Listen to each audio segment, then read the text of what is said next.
Advocacy কাজ বিদেশের রাষ্ট্রগুলো থেকে পরিচালনা করে যারা দীর্ঘমেয়াদী অভিবাসী তারাও এই আন্দোলনে দীর্ঘ আন্দোলনে তারাও অংশগ্রহণ করেছে। অংশগ্রহণ যখন বাড়ে তখন সেই পর্যায়ে কিন্তু তাদের রাষ্ট্রের থেকে আকাঙ্ক্ষাও বাড়ে।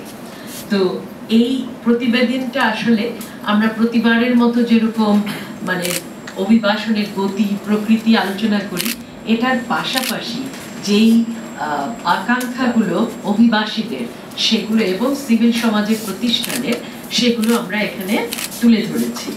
তো প্রথমেই আমি আপনাদের সাথে শেয়ার করতে চাই সেটা হচ্ছে অভিবাসনের চিত্রটা কেমন এবছরে।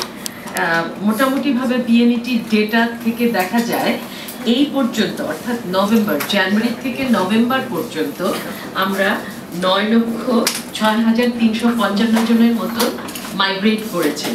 এখন এই ধার মানে আমাদের যেটা 2023-এর যে অভিবাসন চিত্র সেখানে কিন্তু প্রায় 13 লক্ষের মতো অভিবাসন হয়েছিল। ওটা কিন্তু একটা এক্সট্রা অর্ডিনারি সিচুয়েশন, কারণ আমাদের মাইগ্রেশন কখনোই ওই 13 লক্ষের পর্যায়ে কিন্তু আর উন্নীত হয়নি।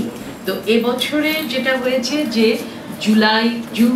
জুলাই এবং অগস্ট মাসটায় বিভিন্ন রকমের অভিবাসন প্রসেসিং এর কাজও বন্ধ ছিল এবং ফলে এইটা পরিলক্ষিত হচ্ছে কিন্তু এই 9 লক্ষ এর ডেটার ভেতরে।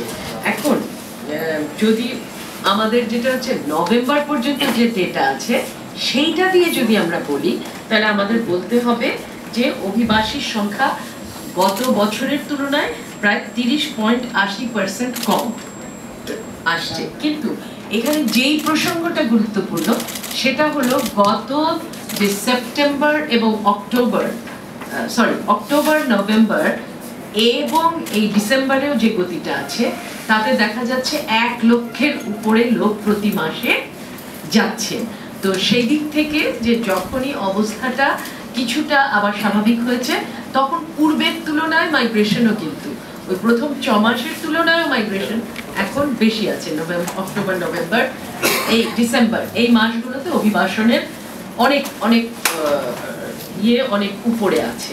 তো আমি আপনাদেরকে যে পেপারটা সরবরাহ করব সেখানে দেখবেন যে আমরা ইয়ার ওয়াইজ ওভারসিজ এমপ্লয়মেন্টের চিত্রটাই তুলে ধরেছি সারণীর মাধ্যমে 2004 থেকে 24 পর্যন্ত।